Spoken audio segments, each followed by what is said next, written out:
So let's talk about the Mantis system.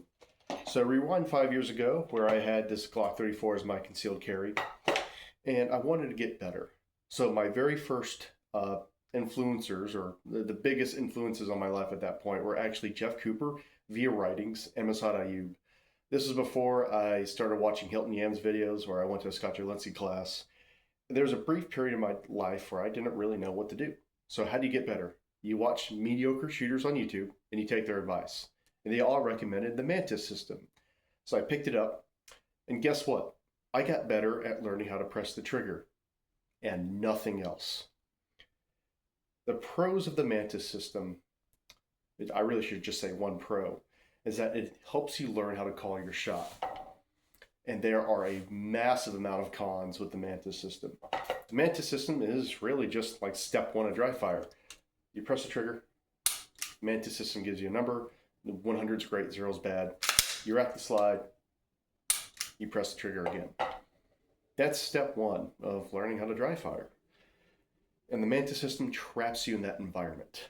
Because anything that you do, you can do, whether target transitions, even from body to head, if you do some sort of body movement like this, it will give you meaningless data. It'll give you low numbers. And guess what? As a beginning shooter, I wanted to get high numbers. So I was trapped in doing this. I got really good at learning how to press the trigger, but it really impeded my progress for everything else.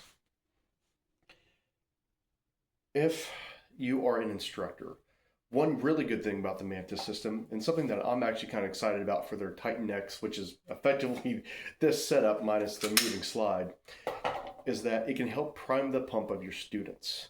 You can teach them without a lot of live ammunition how to call your shot. If you see this, if your students see your sights go low left, and the Mantis system says low left, it's like, hey, that's what your sights did, and that's what the shot on paper would have, where it would have went.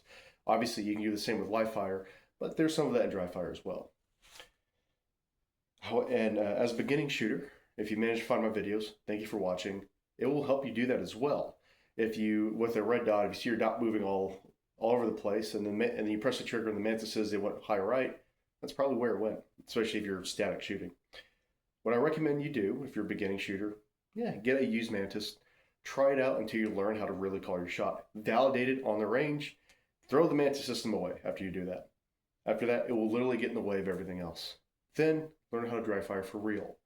The Mantis system will teach you how to really press the trigger well, and it will impede your progress for every other thing.